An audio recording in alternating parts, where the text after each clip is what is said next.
And you have a way of always taking me back in time, not just with words, but in photos too. Hey, why don't we have any subways? Why, if I want to walk from point A to point B, I don't know, why do I like almost get run over by a car or a truck or a moped? I have a scooter, so I can zigzag around it. Way before Al Khamsa and all that. It's not really the civil war that changed Beirut. It's cars that changed Beirut. Where he slayed the dragon. You can't do it any other way. No, you're trapped. And actually, in some towns in Lebanon, they call St. George Marjirjias al Khodr. Solidaire or not solidaire, all that lovely architecture that's gone.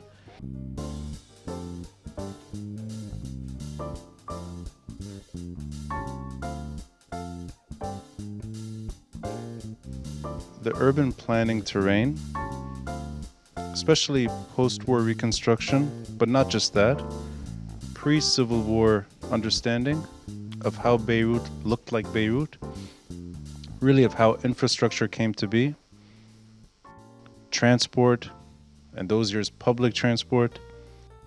I think the wider story of collective memory, I think that's my safe space at night. And I go there. I go back in time often to really try to better understand why Beirut looks the way it does and how it ended up looking the way it does right now. And that's why it's always a thrill to have an urban planner on the podcast. So Mohamad El Chamaa, welcome to MTV. Thanks, Ronnie. And if I can really narrow down one person who can eloquently write about this subject, it's you. Thank you. You're a features writer for L'Orient Today, the English version of L'Orient Le Jour. And there are several articles you wrote recently that I really want to explore with you.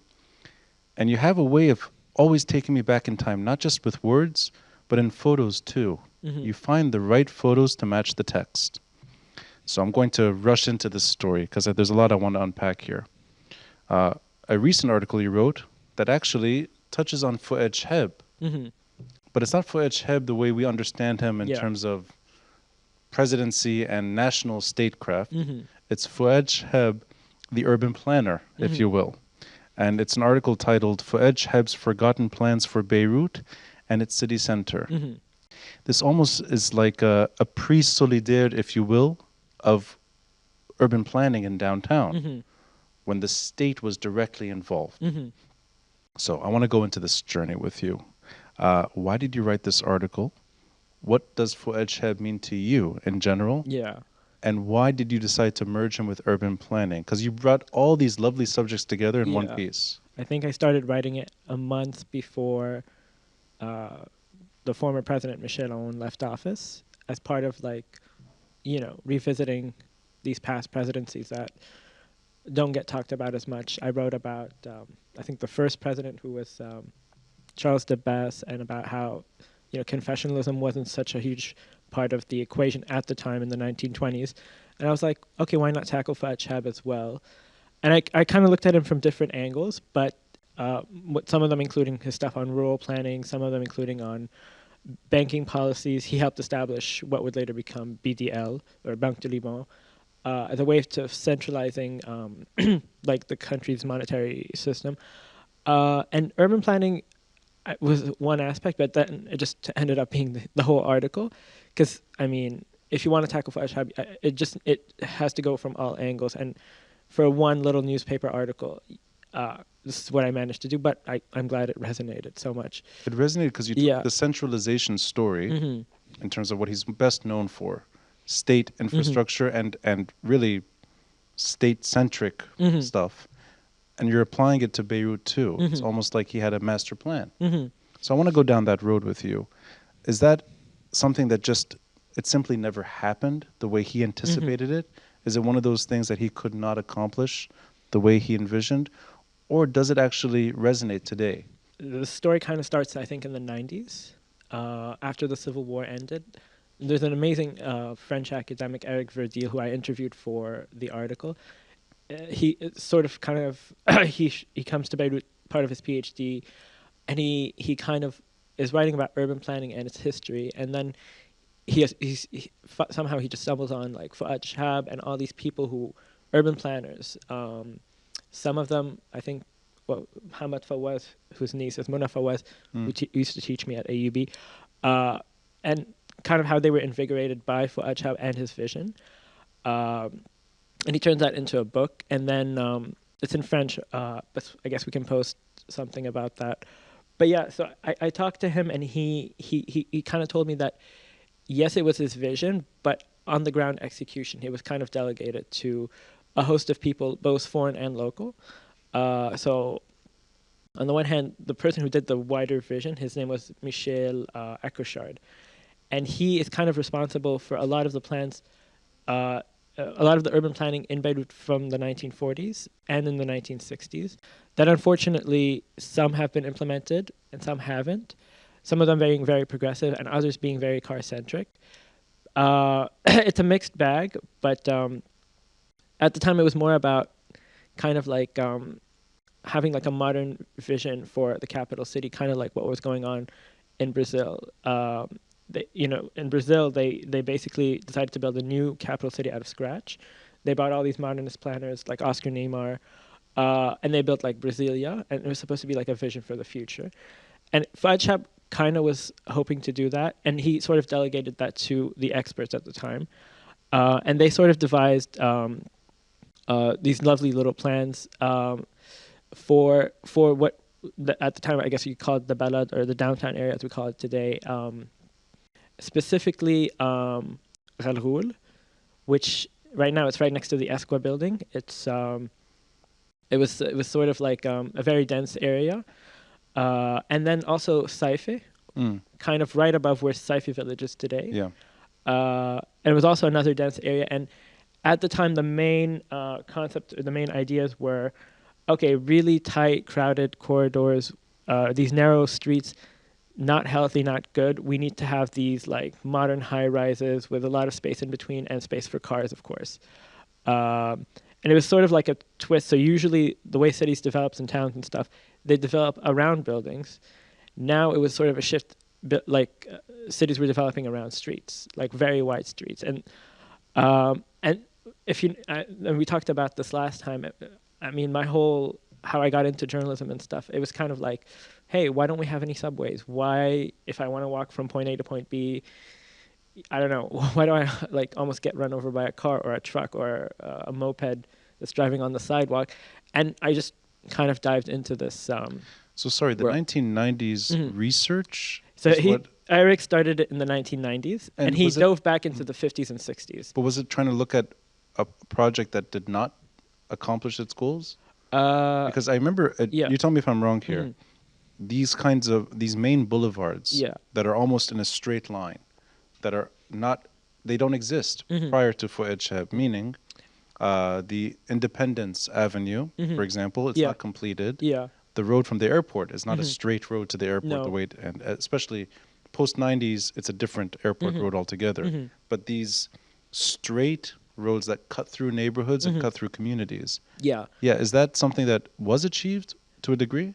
So it kind of started a little bit before him. It was roughly in the 50s that we started seeing these big major road projects. And I wrote about this in another article, kind of trying to figure out why we have the ring and why it's so hard to get from like Hamra to Ashrafiyya. So back then, there were no main roads connecting what we call East and West Beirut today. There was only like, I guess, Wagon Street that sort of roughly went in a straight path, but there was a lot of traffic there. So they kind of wanted to decongest the whole downtown area. So it just coincides with Fouad Chehab's tenure. It's not part of his master plan. He sort of like brokered some of the other major projects, but it kind of starts with what we call Independence Street or Sarkis Boulevard. So basically, it was kind of like the first road to connect. And my friend Ali Khodr, who's also a really great urban designer, he did the research on this. It kind of connects Ashrafiyya to I guess you can call it Hamra, but it's like early Verdun. It's where where Karakondruz and and that was the first. And if you look at it from a map, it's one of the few streets, and at the time until now, it just goes straight. And that kind of thing, before that, you had to zigzag or you had to like curb around downtown or something. But that kind of helped connect the two sides. Is connectivity part of that master plan by Fouad Chehab, or is that something else? It sort of starts before Fouad Chehab in the 50s, in 56 to be exact. And he accelerates it. And then he comes into office. He of course came after the 1958, I guess we can call it mini civil war, civil strife, whatever. And he kind of saw how like sort of Beirut was divided into these, I don't know, warring factions or, you know, these flashpoints. And he sort of wanted to find a way to heal that kind of urban trauma. I see. Okay. One of the ways was through connectivity. Other ways, basically, there was a whole stuff about housing projects that wasn't done. Well, I'll tell you what I remember from this article. So these two neighborhoods, Saifi and I guess it's Khodr in the south, or southern bit of Beirut, that the whole point is to change these into almost like financial like hubs that seem obscure for the 1950s, meaning towers would be built rather than what there is right now. And stuff that survived the Civil War and post-war reconstruction, none of that, I mean, you don't think of high-rises in Saifi or high-rises in Esqua. So I'm going to guess that the bigger plans simply did not take hold. But there was this emphasis on centralizing Beirut but making it link throughout the rest of the country too. I guess it was several plans. One of them was national modern capital. And to be honest, Equishad devised a whole, who was appointed by Chehab, a whole thing where you would have in the suburbs, basically where Hazmiye and Jneh and roughly Hayat Tahrik and stuff are today, you would have these like towns that sort of flanked Beirut. Some of them would be residential. Some of them would be governmental. Right, yeah. And then Beirut kind of would be like the financial district. Unfortunately, none of those kind of came to fruition. But so this is really replicating Paris. Or kind of. And at the time, there is this like idea that, you know, a modern capital should have all these amenities. But yeah, it was part of like a much larger, bolder vision to kind of fix some of the problems in the city. It was I think they did a whole survey at the time that wasn't published, and it's still, I think, in the archives that about how the population density of Beirut really jumped from the 30s to the 60s. I saw statistics; it doubles in population. Something like that. From the 30s to the 50s. There's a lot of rural migration and stuff, and kind of they need to find ways to fix it. One of them is to build all these housing projects in the suburbs. Other ways.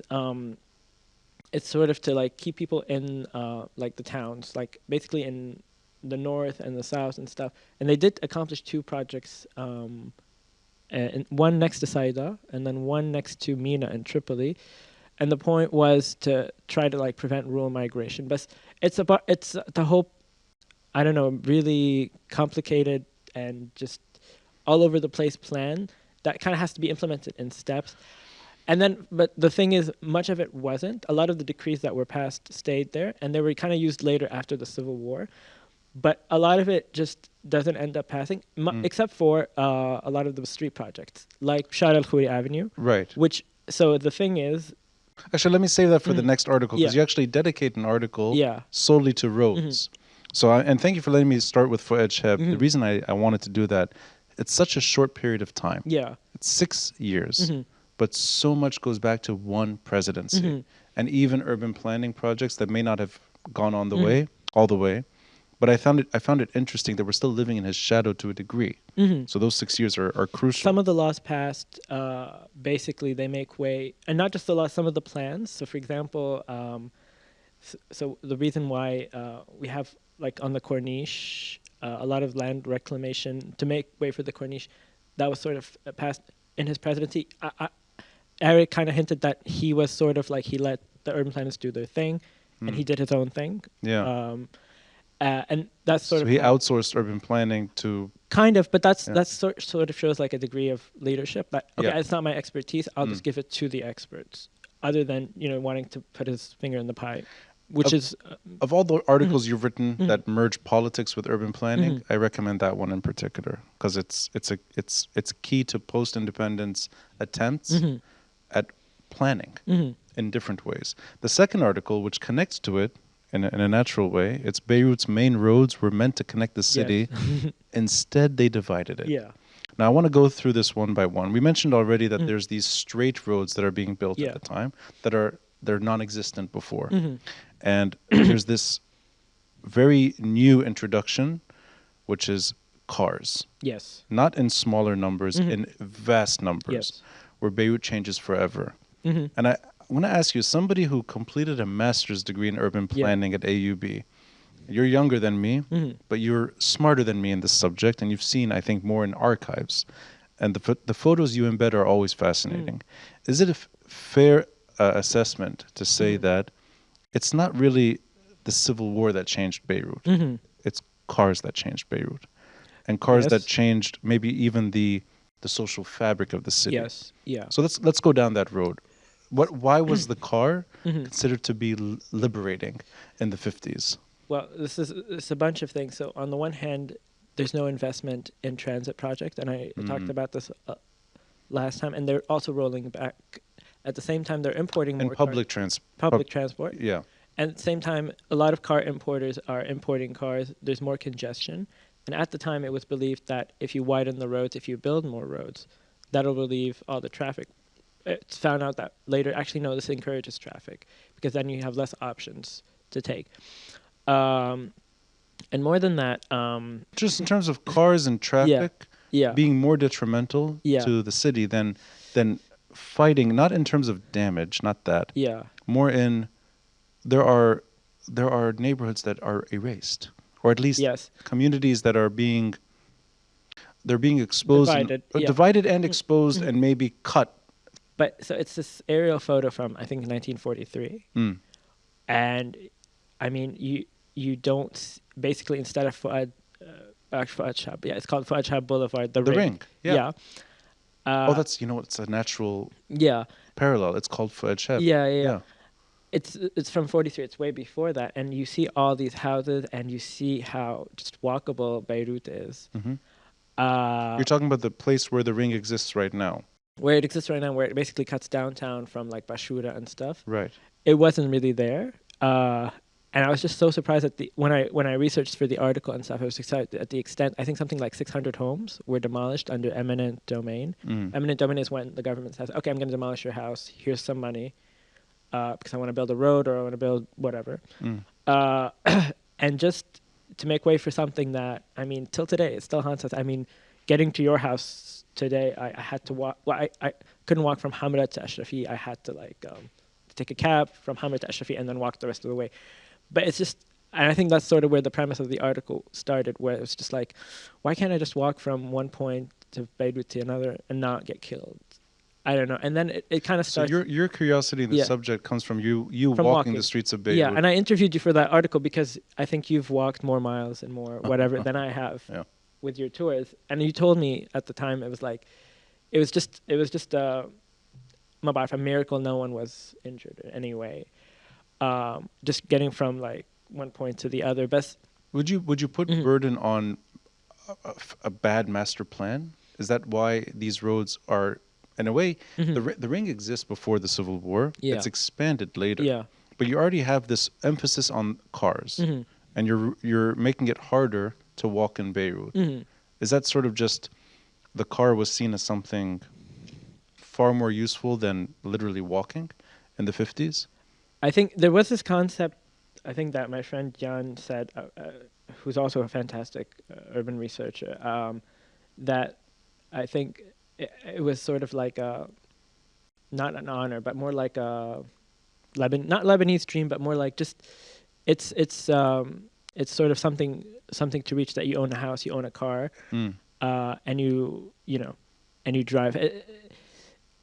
At the so it's time, a worldwide phenomenon. kind of, that hits Beirut hard. Yeah, and I always wanted to research this about like what the role of car importers, because you have cars being imported to Beirut as far back as like 1912 or something, and then in the 1920s you see all these ads popping out for like these old Ford, thingies.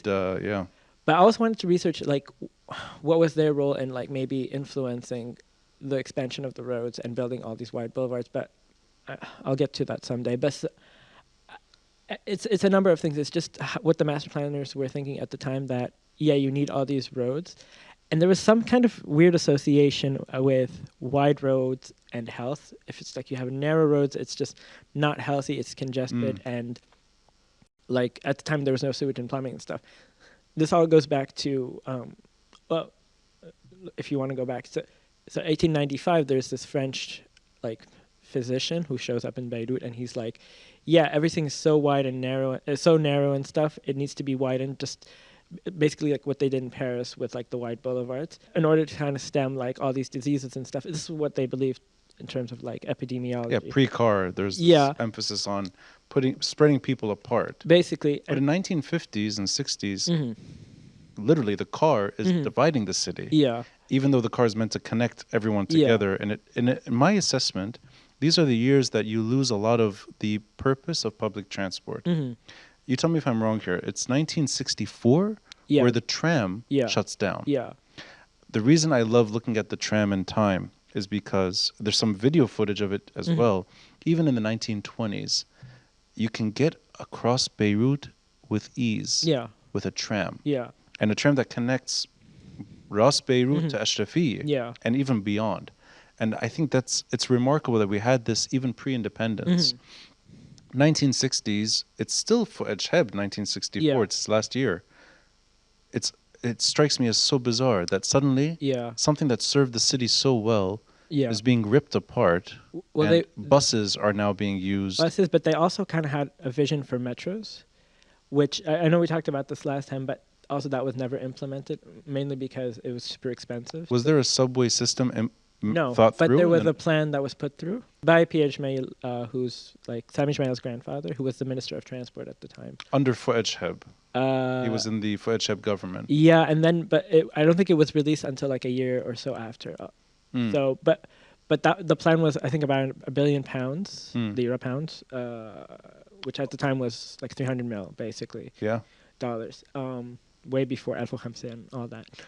Which is now $1 billion with inflation, or even more. And it was also just impossible to... so, as you know, Beirut's like an archaeological city. It's really impossible to dig and not find something. And actually, funny story, and this didn't end up making it into the article, when they were doing the...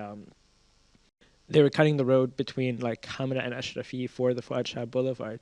They found a sarcophagus underneath all that, ground. And like, it was actually...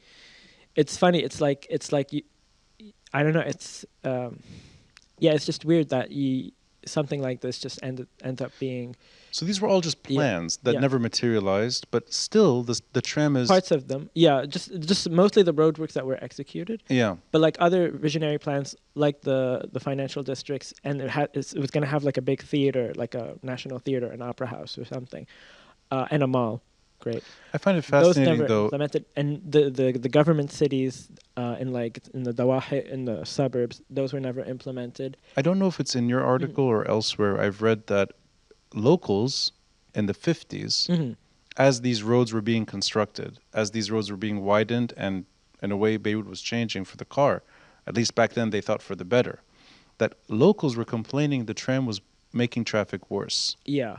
Which to me is fascinating. It's almost like the shortcut you'd think would resolve traffic, over time makes traffic much worse. There's even a phrase for this, and I forgot. It's induced traffic, right? So widening a road, traffic congestion eases, but more traffic ends up on the road. The tram is making traffic slow. Get rid of the tram, you lose public transport. Yeah.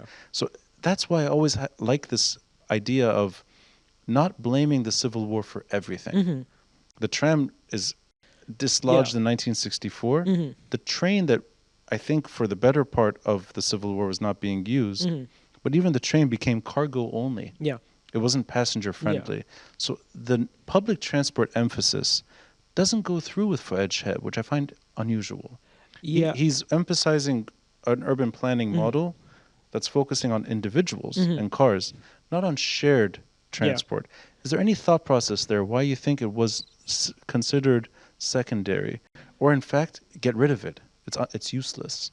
The thing about the Civil War and connectivity or lack thereof. Oh, pre-war though. Pre-war. Yeah. What happens is because they want to have all these wide avenues to have all these cars and stuff, they end up creating like these unofficial borders between neighborhoods. Mm. So like dividing up Zu Leblat. So technically, legally, it's on the cadastral map. It's still called Leblat, but it's divided in half. Mm. And so is Bashura.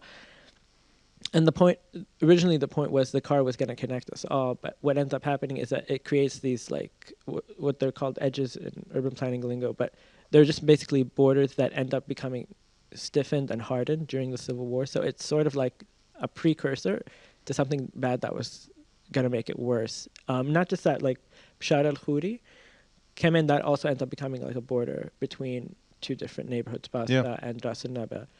And of course, Independence Avenue. Damascus Street, which was there way before. But it's sort of it's built up. I mean, built up, and then so Bashar al-Khoury kind of contributes to the hardening of that border. Mm. But yeah, I'm sorry if I'm not answering your question. No, it's interesting that that's the man of state institutions and national cohesion, but one thing is not there, which is how can you make Beirut a more shared experience by all? I find it interesting that those are the years where a city that shouldn't be divided necessarily becomes hardened and divided. Yeah. And maybe that's just a consequence of cars being part of the story. Otherwise, it wouldn't have happened. But I think, and I look at all these photos pre-war, and then I look post-war, I think it's safe to say that lack of a master plan that delivers those issues, that has been the biggest problem. Yeah. That it's not an issue of fighting only, that urban planning has been misunderstood. So, or if it was ever understood, you have to go earlier in time. Kind of. Not to the 1950s or 60s. Well, 1950s and 60s is where all these laws are passed and all these plans are made that are sort of haphazardly implemented over time. Some are, some aren't. For example, in Akashar's plan, there were all these, in some of the maps, all these like plans for gardens and stuff around the city, and like how to reinforce Hajj Beirut so that it's not what it is today. Right. Which I think anyone who's been to Hajj Beirut, not only is, barely, I mean, yes, now it's more open than before, but at the same time, it was way bigger. And what ends up happening is part of it goes to, like, I think to build all these little buildings, not little, big ones. And then there's the road that divides it. It's also Bashar al-Khoury. It's way wide. Yeah. And before that, the train used to pass through it a little bit. And that's sort of where the basis for that was. But the tram or the train? The train. Train. Yeah. And that's sort of what the basis of what's dividing Hajj Beirut from this side to that side. But because of the Bashar al-Khoury Avenue, this gets added to that, and then it also extends all the way up to what is downtown today. Right. So, yeah. I think my biggest qualm was just it's just how unfair it is that, I mean, for you to get around the city, you have to own a car. And that shows even until today. Yeah. I mean, not to make it, we take it without, no one thinks about this. Our commute from Beirut to MTV, you can't do it any other way. No. You're trapped. You're trapped. And if you're going to take a bus, you're going to have to get off at the highway, the bridge. And there's a transit gap between down there where Abasé is and up here. And even by then, there's no public way to get here. You're going to have to take a taxi at some point or walk and be miserable. I think that it predates fighting. But I want to go back now to a time where none of this exists. And I like that you can also flex your muscle in writing, that you're not just talking about post-independence urban planning. You can sometimes talk about a bygone era where there's a little church in Mar Mikhael, which is now a mosque called Khodr. And I love this story. I'm going to mention it here. How St. George and the dragon live on in this Mar Mikhael mosque. And the reason I know this mosque is because I live next to the mosque, or just maybe 1 block away. But people that drive by the mosque, I don't think they know it's there. No, I never noticed it either. So let's talk about this. It's a small mosque parked at the corner of a gas station. And a perpendicular street from the highway that connects to what used to be Mandaloun in Mar Mikhael. there's car shops, there's Basically. tire stores, there's a gas station. Across the highway is Forum de Beirut, Mhm. and further down BO18, just for location. Yes. But it's a traffic intersection, Mhm. and it's a painful intersection. It's Yes. always crowded. It's Yeah. loud. Mhm. I would have never known. This is an old St. George church Mhm. in Mar Mikhael. So what took you to write this article? Yeah. And I want to talk about your experiences going to the mosque Yes. and doing your own research. Yeah. So after the Beirut blast, I volunteered in this place called Cantina, which it's in Beirut, but it's sort of, we were talking about highways and boulevards. It's sort of divided from the rest of Beirut by, I think we call it Charles Hello. You're Because talking about the neighborhood, Karantina. Karantina. Yeah, across the highway. Across the highway. Yeah. From there, I kind of learned about this mosque that people go to, to pray Friday prayers or whatever, or, regular prayers. And then I don't know how, I forget what was the major. I think, yeah, because so my urban planning thesis was about kind of rebuilding Karantina after the blast. I sort of learned that, so Karantina is divided into 3 neighborhoods, official neighborhoods. One of them is, funny enough, called Mar Mikhael, because Mar Mikhael used to extend into Karantina before Right. Charles Hello. Mar Mikhael, the pre-highway Mar Mikhael, which goes around the bend on the coast. Yeah, it's called in the cadastral maps. This is more technical urban planning. Yeah. Yeah, if you want to go to that, we'll do it later. But yeah, another one is called Jisr, because there used to be a bridge that, it went from basically where Karantina is to crossing the Beirut River and into I guess, Dauda, I guess that's called that. Or So Burj Hamoud, sorry. The neighborhood was called Jisr. Called Jisr. And in between them, in between Mar Mikhael, like the official neighborhood, Yeah. and then Jisr, the official neighborhood, there's something called Khodr. Khodr, which is And named after it's named after the mosque. the mosque. Yeah. So I think that's how I found out about the mosque. And then kind of digging in deeper, I found out the legend has it that St. George, so I'm sure a lot of people already know that St. George, the story is this princess was kidnapped by a dragon. The dragon, I think, is supposed to be the devil or Satan. Sounds like Mario Brothers, but yeah.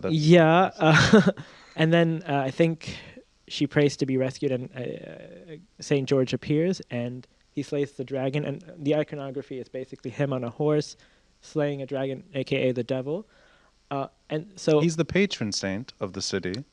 He's the patron saint of a few countries: Argentina, Georgia, England. Even until today in Nijmeh, when you can actually get in, between 2 St. George churches, one Orthodox, one Catholic, Greek Orthodox, Greek Catholic. Yeah. Oh no, not Maronite there. Oh, no. not the cathedral. Sorry, At Nijmeh itself, you have the mosaic of St. George slaying the dragon. Yeah.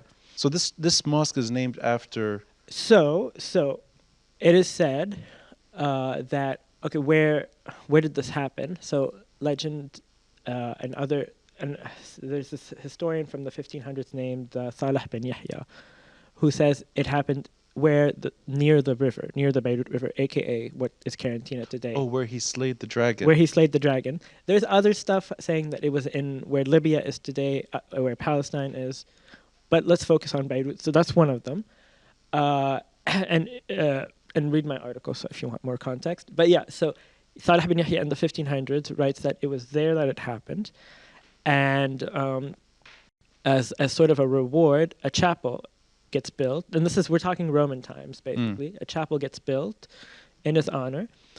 The Byzantines sort of take care of it. Then when the Crusaders showed up, and this is where we have like the serious, I guess the hard info. They built a chapel where that Byzantine chapel was, reusing some of the stuff, some of the rocks and some of the stones, and that chapel kind of stays there, and it turns into an Orthodox one, and then at some point it's shared between Orthodox and the Maronites, and then in 1661 it's turned into a mosque. I think the governor of Saida, I think his name was Ali Mamluk, he converted into a mosque. When is that? 1661. 1661. This is all like documented in the archives and stuff. So whereas other stuff is more, I guess it falls under legends or. So this is you said Mamluk period? No, it's Ottoman period. I think his name was Ali Mamluk. Ali Mamluk. Yeah. Sorry. Yeah. So this is like Al-Omari Mosque in Yes, downtown. Omari Mosque was the St. John. Saint John the Baptist Church. St. John yes. the Baptist, which Yes. is hmm you can kind of still You can tell from tell. the facade Mhm. and from at least the actual construction of it that it used to be church. Yeah. St. George or Mhm. Khodr Mosque, not so much. You can't really tell what You was can there. tell if you go inside. Mm. So the thing is, so it's converted. I think in 1821, parts of it are demolished, and only a small part of it is kept. And that stays as the mosque. And that's when we have like actual like drawings of it. Like some of the earliest drawings are from that era. 1821, there was a French archaeologist who came and he drew a lot of stuff here in Beirut. And then So this is actually a St. George church at the location where St. George slays the dragon. yes, On the way to the coast. here's a caveat though. So it's the name changes to Al Khodr, but etymologically speaking, Khodr and George or Georgios or Gregorios or something, they both kind of have the same root. Right. Which I think is it's like the guy who plants. Yeah, the cultivator. cultivator. Basically. Yeah. And it's funny. It's because I guess it's, the use of it. Goes from a church to a mosque, but the naming, in a way, it's sort of retained in some sense. And actually, in some towns in Lebanon, they call Saint George Marjirjias al Khudr. A lot of Druze in the mountains, a lot of Druze, they also recognize Saint George as their patron saint in a way. I heard somewhere that in Alai, the reason there are so many St. George churches is because a lot of the Druze landowners would let the Christians build on the condition that it be called St. George or Al Khudr or something, because it's sort of like a shared icon in a way. Al Khudr in like the Islamic faith, he's believed to be like the companion of Moses. So this is why I thought it was interesting, because he's sort of shared among so many different groups in Lebanon and I guess around the world. Like, speaking of the Crusades, when the Crusaders, when the English ones kind of here, what's his name, the Lionheart, Richard the Lionheart? Yeah. He kind of was fascinated by St. George, and that's sort of why we have the England flag. For those people who watch football or soccer, it's like a red cross. Yeah. In England, it's called the Cross of St. George. Right. Yeah. So I was just fascinated by it, and even though it was converted into a mosque, so a lot of Christians continued to use it. There was like a fountain there, and that basically people who Christians would use it as a pilgrimage site or as a pilgrimage site. Okay. Yeah, and some of the Muslims so there was a fountain, and also it is said that because Saint George slayed the dragon there and he washed his hands in the Beirut River. That's part of the legend that Salah bin Yahya narrates in his Tarikh. It's called Tarikh Beirut, the book. It's from the 1500s. He says he washed his hands in the river after slaying the dragon, and the fountain. I love that there's a book in the 1500s called Tarikh Beirut. Yeah. I'm sure this guy was thinking, the city is getting too modern.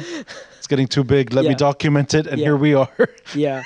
I don't think he wanted to be on this podcast. But no. Yeah, I don't think. Maybe that was his intention. 500 years later, it's like, what? The city is still there. Yeah. But your curiosity in the subject is simply by doing your research on a adjacent neighborhood. Yeah. And you stumble upon. Well, it wasn't going to go into the thesis, so I was like, why not use it as an article? I don't know. It was fun. So bring to life as much as you can you going to the mosque, trying to get firsthand data. So my editor, Abby Siwa, who you know, she was like, okay, but don't make it a Wikipedia article. Like, give me the lived experiences of people who still use it today and stuff. And then I went there Friday prayers. There's so many people who go there. And some people have to play in the gas station because it's not that big of a place. And I just noticed that, a lot of people just hang out in there because there's no public space. And it just welcomes people who just want to get out of the sun. Especially a lot of people who, for example, a lot of people who do food delivery. I mean, in between shifts or in between deliveries or something, there's just nowhere to sit. So they park their motorcycles outside and they just sit inside. Just because, there's water, there's bathrooms, and there's a place to sleep. And in that part of Beirut, there's no other mosque. There's no benches, and there's no and so there's no public space, and there's no. I think, if I'm not mistaken, that's from going all the way from outside of Beirut. That's the only mosque that you'll. Yes. Yeah. Yeah. I mean, the sheikh who I spoke to there, he says that some people come from Meta and some people come from Juni. Right. Yeah. Yeah, but But it wasn't just about that. I talked to someone, Marlena Kanaan, who's a professor at Balaman. She told me that, her mother in the 50s, she was having a hard time getting pregnant. So she went to the fountain that I talked about earlier because, people used to use it, Christians and Muslims, because as sort of a way to heal certain illnesses. And she told me that her mother bathed in the fountain and she managed to get pregnant out of it. So I love this aspect that... Sorry, she was having trouble getting pregnant. So as a way to kind of overcome it, they told her, okay, go bathe in this fountain that's in this mosque. So that's just one generation removed. Yeah, but the thing I like is that it's a shared space. It doesn't belong to one group. So this is why I just found it so fascinating to write about. And it's a lost relic that's covered up, on the one hand by a gas station. And the reason actually there's a gas station there, so the land that belonged to where the gas station is, so basically it was divided when the tram was built in 1912. You know what? This circles back to... In 1907, sorry. Yeah. 1907? Yeah. Mm-hmm. This actually circles back to your two other pieces that we talked about. So, I've seen photos, I've seen video stock footage of the tram going all the way east. Mm-hmm. And then you see what used to be the tram line where the highway is right now. Yes. So the tram would go there. Mm-hmm. Is it fair to say that it's the 1950s adventurous widening of roads and highways that makes this mosque a different experience altogether? It's two things. It's one, the tram that divides it from part of Beirut. So in some of the maps, it looks like it's sort of getting caught in between the rail and the tram line. So on the one hand, it's kind of getting isolated, but then you build this giant highway right above it. You basically cut it off from other aspects. And someone working for the Daily Star in the 50s tried to write an article about this mosque, and he even writes in the beginning of the article, I just couldn't find it. Oh, he couldn't find it? Yeah. So I find it... But by then the highway, I guess, is... I don't know if it's built in 1953. So basically...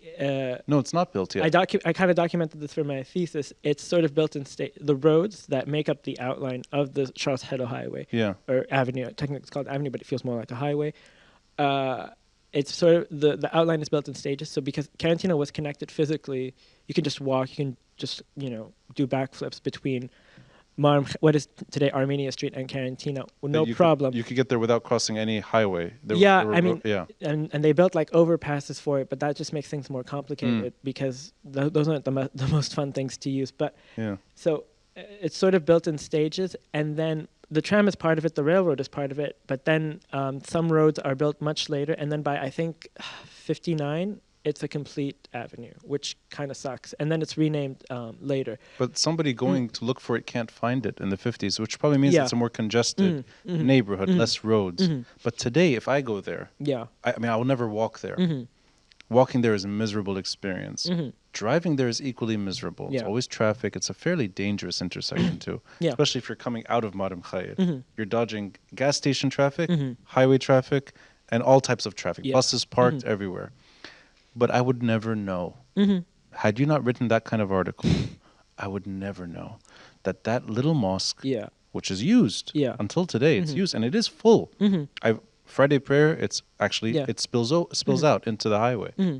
I would never know that there's a St. George history related to there. Well, so the thing is also the original structure. You wouldn't know unless you go way, way deep inside. Because in I think 34, they built like an extension to it from the outside, and you couldn't see it unless you go see it from the back. And then at the same time, in the 90s, where the tram used to pass, it was no longer there. So they built like this glass encasing around it. So it's barely noticeable. So you have to go inside. You have to go inside to see like the old like giant sandstone. And you can also kind of make out by the concave ceiling that it kind of was or part of a chapel. It's been retrofitted in so many ways, but and I guess we'll go there sometime. But let me ask you an anecdotal question. Do you think anyone that goes there, or even is technically working there, knows that it's the St. George? No, and I think I don't know. I mean, it's no one's job to know, I guess. But even when you're talking to people there. I spoke to the sheikh of the mosque, and he said No, but to be fair to him, he was only the sheikh for 3 years. This was last year when I spoke to him, and I think this is his 4th year. So, I think it's quite interesting Yeah. that they're learning as well from you, Yeah. or maybe they're at least hearing it from Mhm. you, that there's a very valuable history to that Mhm. mosque. I think it's well, it's thanks to that kind of article Mhm. I reappreciate certain areas I would never know about. You mentioned sandstone. yeah, That's a nice segue into another article. Yeah. An article that's actually quite tragic. It's about earthquakes. oh yes, okay, And yeah, Beirut is on a fault line, Yeah. which is why I think this article, and we feel Yeah. Mm-hmm. tremors regularly. A few weeks ago, a few months ago in Turkey, devastation. We experienced the tremor experience here, and your article came out shortly thereafter. It's called "What Will It Take to Make Lebanon's Buildings Safe from Earthquakes?" The reason I mentioned sandstone as a segue is because that seems to be the most vulnerable yes, of infrastructure yes, if there was a devastating earthquake Yeah. here. I also learned from your article that there's a law passed in 2005 which actually regulates buildings to be more earthquake resistant. yeah, And I did not know that. I was quite impressed yeah, that newer buildings do take this into consideration. But pre 2005 is most of the buildings in Beirut, and the loveliest infrastructure that we cherish in the city that's still here, Yeah. not knocked down by real estate or by whatever, whether it's solidaire or not solidaire, all that lovely architecture that's Yeah. gone. That is the stuff that would fall if there's an earthquake. I've been noticing since the earthquake, I think I've counted 3 or 4 buildings around Beirut that are kind of old, triple arches, all that sandstone, that are being knocked down right now under the guise that, okay, they might fall. Oh, so there's buildings being torn down for this reason? I mean, that's the thing. I obviously I need to connect. I need to look at the demolition permit for that. But I just noticed that they've been there for forever, and now all of a sudden earthquake happens. Let's demolish them. I've counted 4. I don't know if there's more, but yeah, that's worth looking into. But yeah, the problem with it, they just retrofitting them to safeguard them against falling apart. It's very expensive. Stone by itself is much heavier than concrete. Yeah. So it's more likely to fall. The foundations are are very shallow compared to other foundations. And, given the fact that a lot of the buildings today, they were built before 2005, it is kind of scary that, some of the scenes we saw in Turkey and Syria might happen elsewhere. But, I mean, I don't know if you noticed, but the government wasn't super responsive at all after the earthquake. There was no special meeting for whatever, or commission launched for, to look into this. In fact, Bilal Hamad, the former mayor of Beirut, said that he did put in place a plan, but it was never really followed through. So it is kind of concerning that, I don't know, we're not preparing for the worst. Most cities that have suffered earthquakes, they're late to the game. Yeah. I'm going to guess 2005 is very late. Yeah. Is there any reason why this was not looked at earlier? And the reason I'm asking it this way, it's a famous city for being on a fault line. We're always talking about earthquakes here. Was it 551 AD that destroyed Beirut, destroyed Roman Beirut? We've had other earthquakes since, not as bad. But even until the late 90s. There was one in 97 that was I remember this above, one, actually. above 5 on the Richter. Yeah. So Bilal said Dr. Bilal.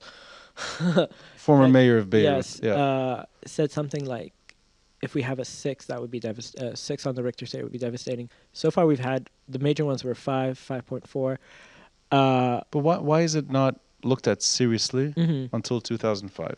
So so going back to 2005, specifically a year before that, the building law is amended for a host of reasons, and it's changed to kind of make it more appealing to developers so we can build higher and wider. But at the same time, safety code is attached to it, not just for earthquake, but for other stuff, fires, what have you, all that. Unfortunately, so it wasn't until 2012 that they kind of mandated that there be an inspection crew on the site to make sure that there 7 years later it becomes kind of. So it's kind of scary, but not to frighten anyone. I mean, but it is concerning that we're not paying more attention to this, and that was sort of the point behind the article was because in Turkey, there was a lot of they cut a lot of corners. A lot of the developers there cut a lot of corners, and that had devastating impact on the ground. So my kind of thought was, are we doing? Is this the same thing happening here? And more or less, I spoke to someone from the Order of Engineers and Architects, Soham Nainmi, and she was saying that, yeah, even with inspection crews, sometimes the developers don't follow through. So we really need to double and triple check for this stuff, just for our own safety. But Does it go back to just very little reinforcement of laws and lax issues?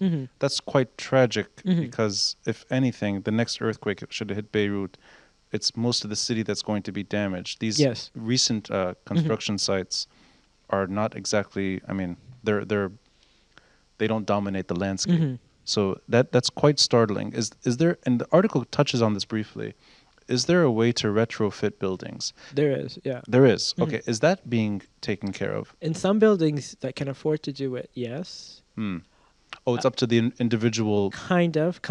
So there, like some government buildings were retrofitted because they just, when they were built, they just didn't have that kind of stuff. But it is an expensive pursuit, unfortunately. Yeah, I know we're going through a lot of problems in Lebanon today. I just wish, I don't know, I wish we would prioritize. I mean, there's lots of things to prioritize, of course. It's just, yeah, the last thing we expected, obviously, was an earthquake. We didn't expect, this Beirut blast either. And or the financial, well, maybe the financial crisis, we kind of saw it coming a little bit, maybe just a little. But it's just one hit after the other. And it's just very worrying, I guess. But it shows something else. You're citing experts and even a former mayor. And you're a recent graduate, a recent master's degree graduate, but you're a journalist too. You've pretty much done your work in its entirety. And it's quite sad to know, quite tragic, that even with that kind of knowledge, nothing will happen. And an earthquake would destroy Beirut. And hopefully not. I hope not. I hope not. It's just, I wish we would look out ahead of time. This is such a Lebanese dilemma. It's like until the last minute, and then we start to worry. But it also goes back to urban planning. Yeah. Which is, this is not urban planning. This is mismanagement. And mismanagement has other consequences too.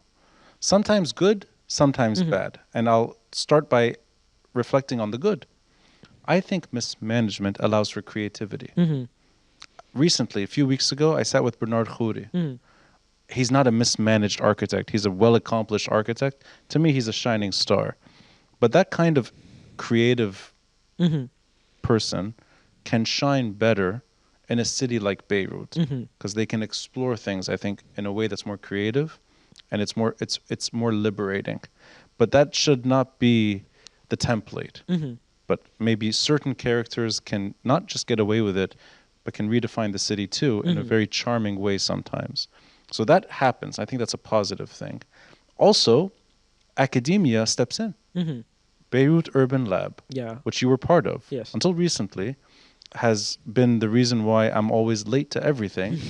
Beirut Urban Lab is designing a garden-like section, almost like a pedestrian zone, at the intersection of Gemmayzeh and Mar Mikhael. Now, I think most people that go through that today are cursing that intersection. They won't be soon. I have a scooter, so I can zigzag around it.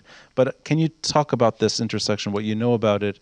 And I think of that as creation or creativity when there's no master plan. AUB can get involved. So it's going to be called Mar Mikhael Piazza. So what is it called? Mar Mikhael Piazza? I wish. I'm so hungry. But no, it's Mar Mikhael Piazza. So in Italy, they have these public squares called piazzas. Basically, this where the center of town happens, where all the life and the public aspect of life happens.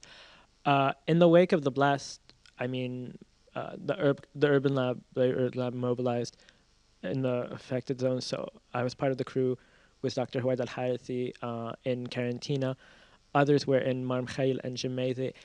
And, as soon as kind of maybe I think 6 or 8 months in, as soon as stuff kind of started to heal a little bit, of course, there's a long way there, justice for the victims being top priority.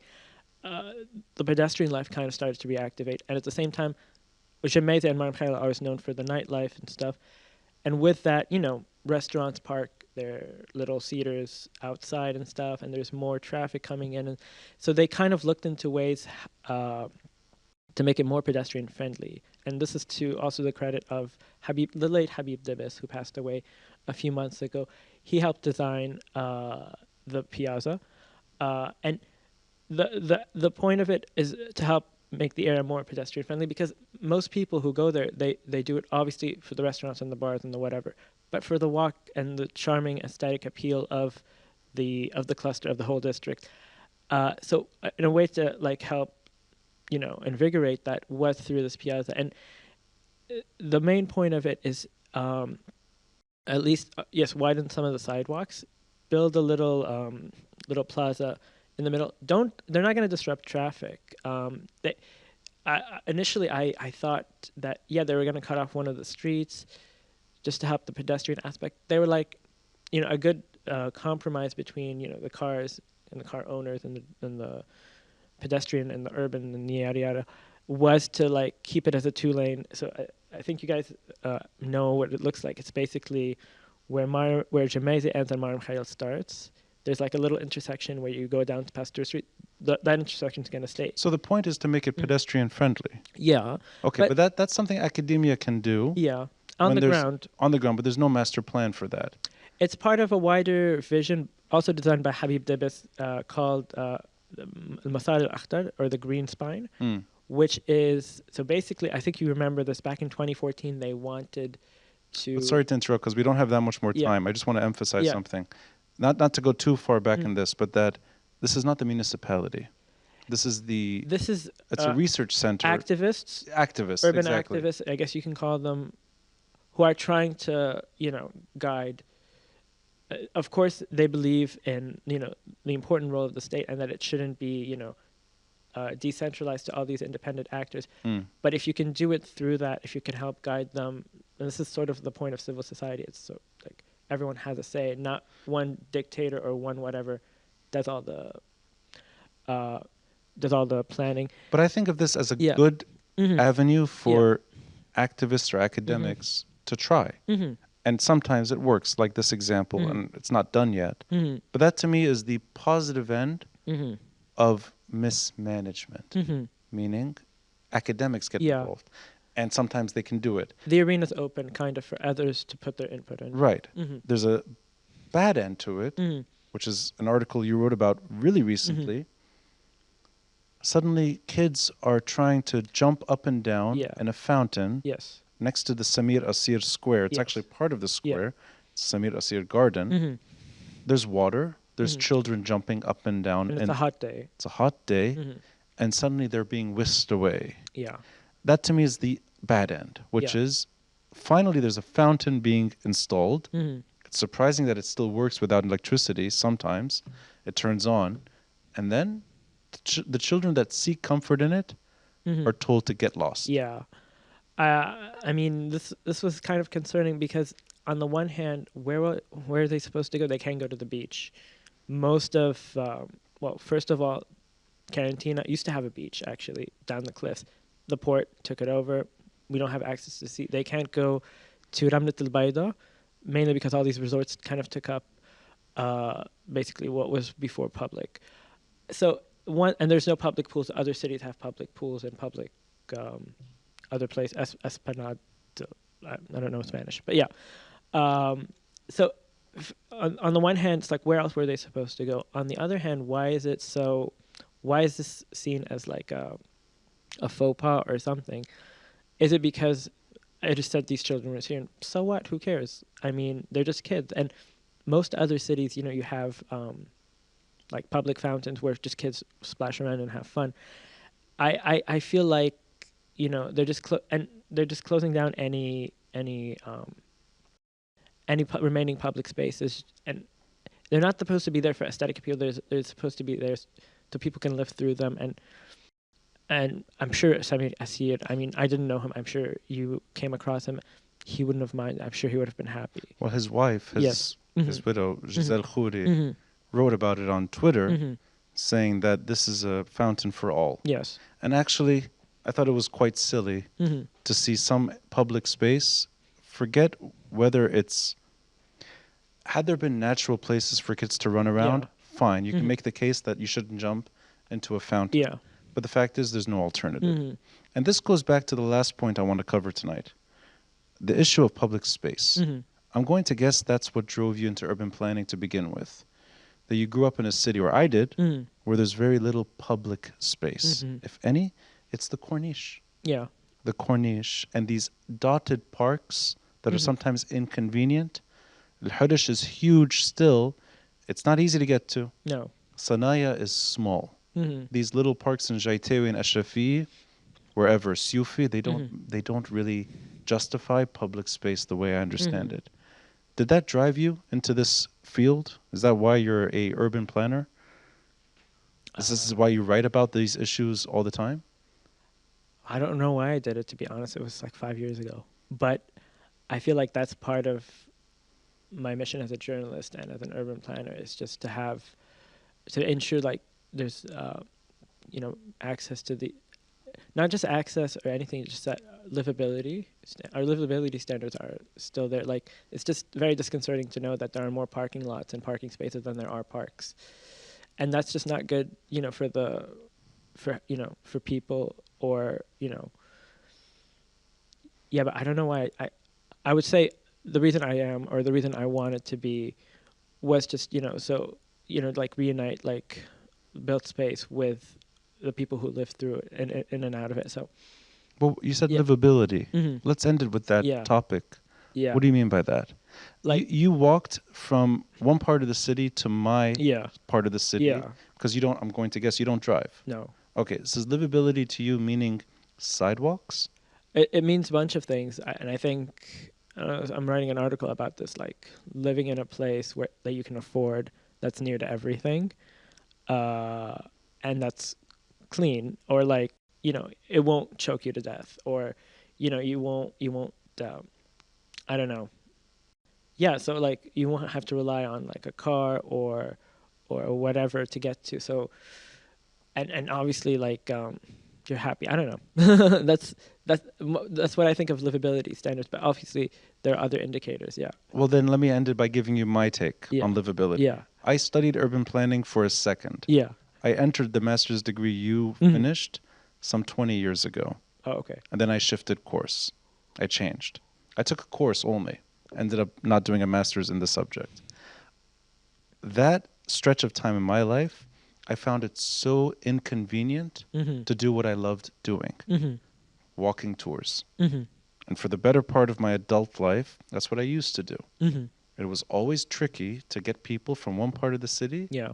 to the other, let alone within neighborhoods to cross streets Mm-hmm. without it being dangerous. Mm-hmm. So I called the tour Walk Beirut, Mm-hmm. making it very straightforward, but the emphasis was on walking because I grew up seeing sidewalks disappear. Okay. I grew up seeing sidewalks disappear, not just bad construction, Mm-hmm. not just bad zoning. Sometimes roads would Mhm. reach the sidewalk. Mm-hmm. Pavement over pavement over pavement. Cars could then park on sidewalks. Yeah. The municipality briefly installed those barriers Yeah. to prevent the people from bullard, parking. Yeah. Mm-hmm. They didn't work. People Mhm. still found ways to park on sidewalks. To me, urban planning begins and ends with walking. Mm-hmm. Beirut is a city that cannot be appreciated unless you walk through it. Yeah. And the reason I say that is because I would love to see what it feels like to be in a tram. But the tram experience is not really the experience. I've been on a bus in Beirut. I know what it's like to see Beirut from that height. It'd be lovely to have public access, Mm-hmm. but to really appreciate what we're losing all the time, Yeah. you have to see with your own eyes on the ground. Yeah. Beirut to me changed in my lifetime because by walking across the city, I saw the most majestic structures get torn down Mm-hmm. post-Civil War. Yeah. So to me, at the end of the day, without walking across Beirut, without feeling comfortable, Yeah. this whole urban planning project falls flat. Just to add to what you're saying, if you really want to see and appreciate the city on a walk, just do it at 6 a.m. There are no cars. I walk in the middle of the street. It's just, you see other sides of the city that you wouldn't have seen unless you were I don't know, not trying to dodge cars all the time. Not all of us are awake at 6 in the morning to do that. Well, I'm usually up from the night before, so Yeah, well, journalists. okay, that's your that's your party lifestyle then. But No. I mean it sincerely that I fell in love with Beirut Mhm. while walking, and I began to hurt Mhm. when I saw Beirut falling, Mhm. or at least what I loved about the city being erased. And I think the backbone to urban planning should be an emphasis on people and pedestrian activity, and I think it's quite a shame that Solidaire is the only place in downtown, or the only place really in Beirut, that you can walk freely. Even Solidaire is locked up for the better part, and most of downtown you can't access, whether it's for security reasons or today Nijmeh itself is blocked. That's the only place you can walk. I would love to do that across the city, and it's not possible. That's why I always read your articles. That's why I love going back in time with urban planners. And congratulations on being part of Lorient today. Yes. You have a next move that will come out post-episode release. We'll see. So those that are watching will know where you're heading. We'll keep it as a surprise. Yeah. Mohamad El Chamaa, thank you. Thank you, Ronnie.